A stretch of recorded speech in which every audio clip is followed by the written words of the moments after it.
Maya Gabeira is 14 years old when she steps into the ocean for her first attempt at surfing. The cool water laps at her toes as she clutches the new surfboard that her dad got her. She's not sure about the whole surfing idea, to be honest. She's always been a land girl until now. In her home of Rio de Janeiro, Brazil, she's surrounded by street festivals and dancing, music, and fashion. With so much to do, sports have never been her thing, especially since she had severe asthma since she was a little girl. But as she steps into the water, her toes sinking into the wet sand, something opens up inside Maya. Her breath becomes calmer and deeper. She shivers a little as the water reaches her ankles, her knees, and then her hips and belly. When she's chest deep, a small wave lifts her feet off the sandy ocean floor, and she feels weightless, suspended. Maybe this is why her dad wanted her to try surfing so much, so she could let go of all her worries and anxieties. First her asthma, then her parents' divorce. Maya has had a hard time finding calm lately. But here, out on the ocean, with the horizon stretching in every direction and the sun sparkling on the water, Maya feels a strength she never knew she had. She lays her body on the board and paddles out to where the waves are just past their breaking point. Then, she scans the swells and picks her first wave. She's never done this solo before. It feels terrifying and fantastic all at once. She steadies the board, then pops up into a staggered stance. She adjusts her feet and breathes out through her gut, trying to find her balance as the water rolls under her. The sun blazes overhead, and for a moment, everything in the world feels magical, shimmering with excitement. Then the wave she was going after rocks her board, flipping her over and dumping her into the ocean. For a split second, Maya can't tell which way is up. But then she sees the sunlight pouring through the water's surface like a beam of hope. And she swims towards the brightest spot. She breaks through the surface of the water and pulls a strand of seaweed out of her hair with a smile. Wow, she thinks, as she hauls herself up onto the board. Let's try that again. So Maya tries it again, and again, and again. She spends the next 3 years chasing new waves to surf. She even goes to Australia on a student exchange program to surf there too. But these waves are different. They're huge. Maya has a lot to learn if she's going to tackle these monster waves. First of all, in order for a wave to be called a big wave, it has to be over 20 feet tall. Imagine that. Some of them can even be taller than a 4-story building. She finds out that waves come in sets or groups. A lot of times, the 7th wave in the set is the biggest and most powerful. Maya realizes that if she's gonna ride the big ones, she needs to do a lot of training first. Big wave surfing is not something you can pick up overnight. It takes practice, patience, and courage. So Maya does a lot of work on her lungs, her core, and her mind. Pilates and yoga, strength and breath training are all key. She has to study the tides, currents, and weather patterns so she knows when it's the right time to go. Then, it's time to surf.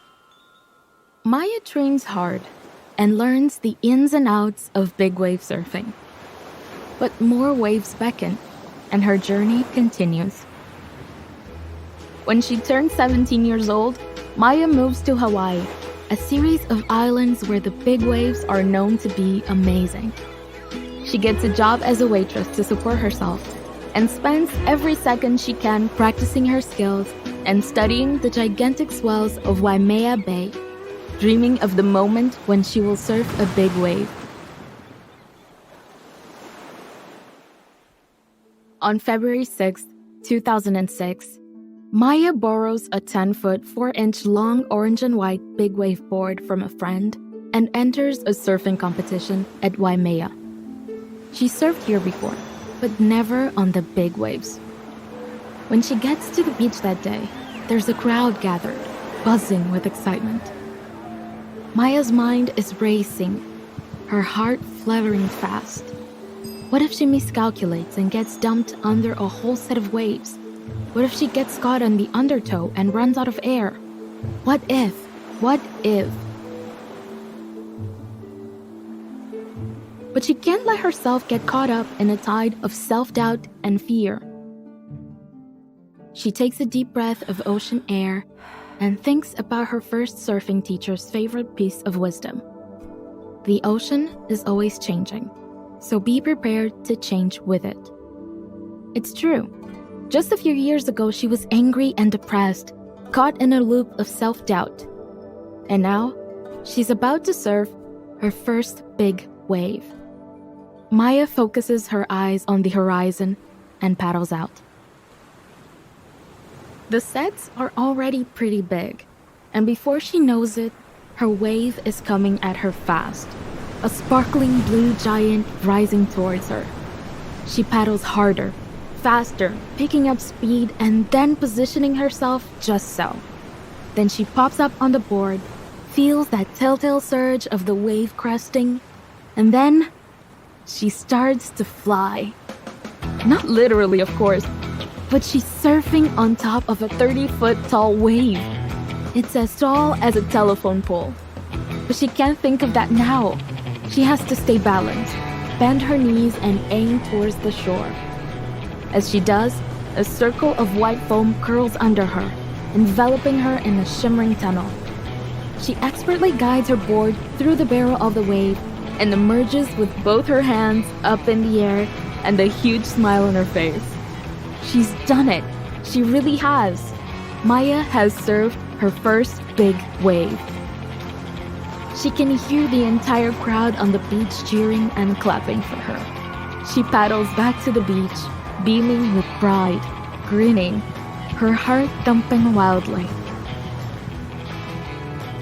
Over the next few years, she surfs in Indonesia, Tahiti, and South Africa, where she makes history by surfing a wave that's 45 feet tall, which is the tallest wave ever surfed by a woman. She keeps going, keeps pushing herself and refining her techniques. By the time she turns 20 years old, anyone who loves big wave surfing knows the name Maya Gabeira. And yet, Maya deals with a lot of fear. Staring down a giant wave can be super cool, but it can also be super scary. And that's a good thing. Fear can alert her to be extra cautious and make smart decisions. Fear can give her the adrenaline she needs to find the water's edge in the face of a wipeout. Because wipeouts are part of any surfer's career. The year is 2013. 7 years after she surfed her first big wave in Waimea Bay. Maya is in a big wave competition in Nazaré, Portugal, a bay with some of the largest waves in the world. On the day of the competition, she can see that the waves are enormous. The swells are so powerful, and there's a big canyon underwater, which makes the whole thing even scarier. Maya checks in with her breath and her mind. She attaches herself to a jet ski and gets pulled out into the ocean. The wave is already roaring behind her. There's no turning back now. But something is different about this wave. Maya can tell. It's close to 70 feet tall. She draws in a deep breath and tries to exhale all of her fears, all of her uncertainties, all of her what-ifs. She's got this, right? But when she gets out, the wave is chaotic, tossing her all over. She breaks her ankle and then falls off her board. The next few minutes are a watery blur. The force of the wave spins her around as if she's in a laundry machine.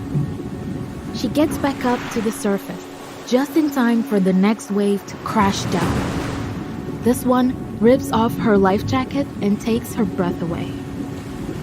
Finally, Maya's training partner reaches her on his jet ski and brings her to shore. She gets rushed to the hospital to begin what will be a 5-year-long recovery. For some people, this might be the end of their surfing story. And that would be okay. But for Maya, it's not. She feels a sense of resilience and determination rise within her, like the swell of a big wave. She works every day to build back her strength, balance, and intuition. She has new respect for her body and for the ocean. And she knows one day she will get back on her surfboard. In January 2018, that day finally comes. Maya returns to Nazaré, Portugal, to surf the big waves. It's been 5 years since that life-altering wipeout, and she walks along the shore, gazing at the blue expanse with awe and excitement. She knows that she can only prepare so much, and that at a certain point, the ocean will be in charge. After all, like her teacher used to say, the ocean is always changing. But Maya is too. She's a different person than she was 5 years ago. She's more confident and also more humbled. She has to balance her dreams with her fears, her hopes with reality. She has to step into that water, willing to risk it all. And she does.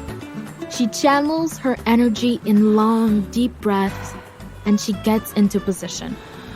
She feels the rhythm of the swells and pops up just in time, her legs and heart steady.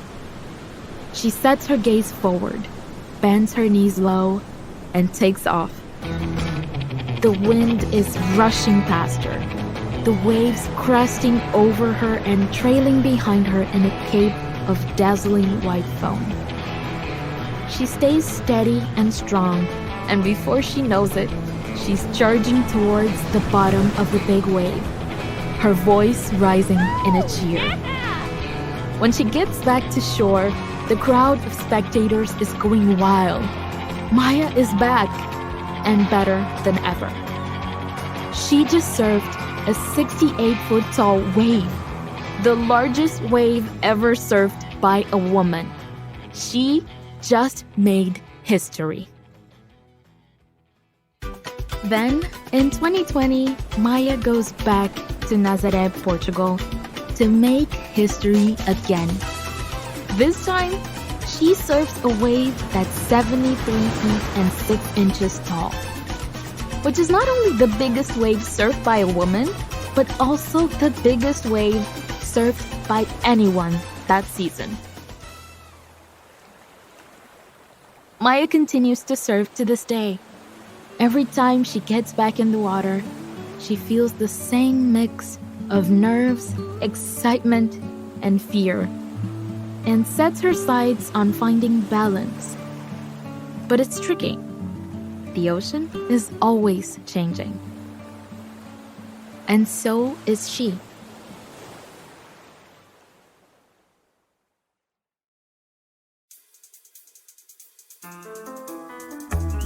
This podcast is a production of Rebel Girls.